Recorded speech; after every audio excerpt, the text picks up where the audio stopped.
So the other disciples told him, "You've seen the Lord. I speak to you in the name of the risen Christ." And he said, Thomas, who is called Twin, gets a really, really bad rap. We even stick the penitent prefix of doubting in front of his name when we refer to him, as if he is somehow not a piercing mirror reflecting back our own lives. Doubting is not Thomas's first name, but his title, Apostle, shows us today that his encounter with the risen Christ made his doubt not unique, but an opportunity for encounter. And as a twin myself, I empathize with this Thomas, who is called Twin. We don't know who Thomas's twin is, and his brother is not mentioned, but I have a twin brother, and he will be mentioned. His name is Jake. And growing up with Jake as a twin brother was interesting, to say the least. I like to say that we were a buy one, get one free deal. We looked similar enough growing up that if you didn't really know one of us closely, you would often confuse us for the other. And I had people come up to me and tell me stories about things that I did that I really never did. And, that's how the worst rumors can start, is, stories get crossed. There's a particular kind of doubt that kind of cultivates when you're a twin, when you hear stories due to that. So Thomas the twin doubting this unthinkable story about his recently crucified Messiah makes perfect sense to me. And Thomas is not the only doubting disciple. He is not alone in hearing the good news that Christ is risen, thought it an idle tale. The first heralds of the resurrection, Joanna, Mary Magdalene, Mary, the mother of James, and the other women, all raced from the vacant tomb back to the other disciples, only for them to doubt their witness as well. The disciples also thought it an idle tale, and Thomas, in his skepticism, is right in line with our Easter Sunday doubting disciples. These resurrection stories could be subtitled, sure. Every single Christian in history has lived post-Easter and is confronted with these similar choices. Either you can instantly accept the witness that someone has encountered the risen Christ, some curious skepticism, or a little bit of both. This is not new for Christians, and that's where the gospel leaves us this evening. In the gospel last week, Peter heard the women's message and had to see it for himself. He couldn't just accept it as it came to him. He got up from the locked room of his fear and ran to see if the story was true. Peter, the one who denied his connection to Jesus 3 times, couldn't deny himself the possibility that the witness just might be true. I think he doubted this extraordinary claim just like his friends. This resurrection rumor piqued his curiosity just enough to get him outside himself.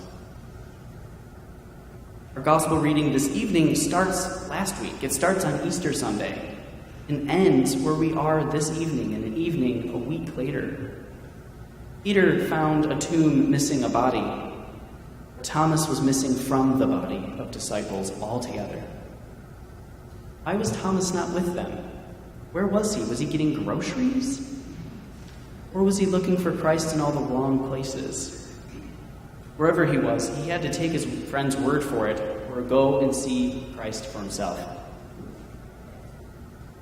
Doubting the witness proclaimed to us as enshrined in the story of Thomas is burdened with the assumption that it is somehow less admirable of a faith response than those who have seen, not seen, yet believed.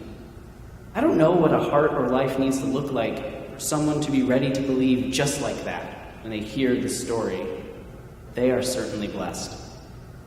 The rest of us, we can take comfort in knowing that Jesus shows up right in the middle of all the disciples' doubt. Both the doubting disciples behind locked doors of fear, and even to doubting Thomas. It seems like this life-shaking mystery of the risen Christ becomes radiant in these transformative encounters. Jesus shows up scored with the wounds of Good Friday and as real as skin and bone. It is comforting to know that our faith rests on not only things that we can see, but on the things we cannot see, and the things that we have heard. Faith utilizes all of those. Where do we hear a redemptive rumor or see signposts of resurrection in our lives or in the world around us? Do we dare ask to see proof? Where have we gotten in terrifying proximity to new life that we can still see the very real and fresh wounds of prior suffering? The late Pope John Paul II said that Christians are an Easter people, and Alleluia is our song. To be Easter people means we can easily accept our doubt and reach out our hand to examine the wounds of Christ that is often just right in front of us. We need to reach out to the poor, the tossed aside, those who are suffering and utterly forgotten, the hungry or the crucified by circumstance. All because the lacerations of Good Friday and the cruciform shape of Christ's life, we see that Jesus identifies himself with them as well. To be Easter people means the stories of Christ's love made known around us and within us are worth listening to. To be Easter people means that not even the worst of the brutal forces of empire and death can conquer the King of love, but that Christ conquers them by submitting to defeat, by which he exhausts it of its power. To be Easter people means we must reach out our hands in faith, maybe with some healthy doubt, every time we hear the rumor of redemption, because in that Christ shows up. In a few moments here and in every Sunday here at St. Paul's, we have our own kind of reaching out to touch and see that which is equally incredible. We put out our hands, one cupped over the other, and it is by Christ's own hand that we reach for this bread of life to eat his broken body and to drink this cup of his new covenant and blood. It is Christ who lives within us and we in him. In some seasons of life, all we can do is rely on that promise that Christ meets us at this table.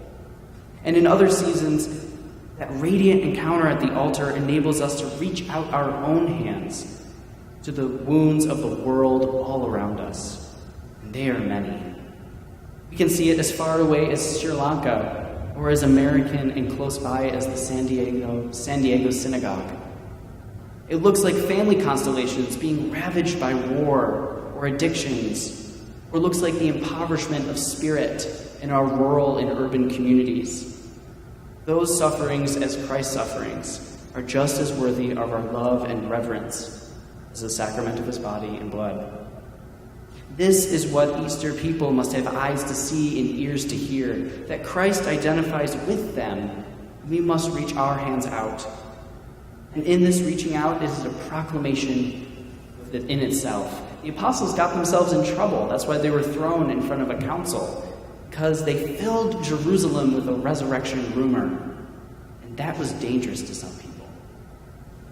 Reaching out to the mystery of love right before us changes everything. The story of doubting Thomas is not a condemnation of doubt as opposed to faith.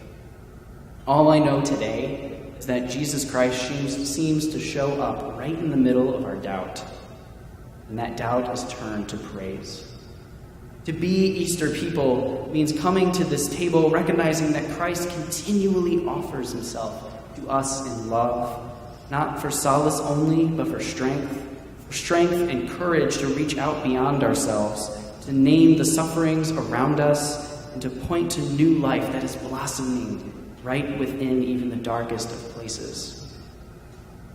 We Easter people come away from this altar, come away to reach out, singing in awe, my Lord and my God, and our lips tasting like an Alleluia.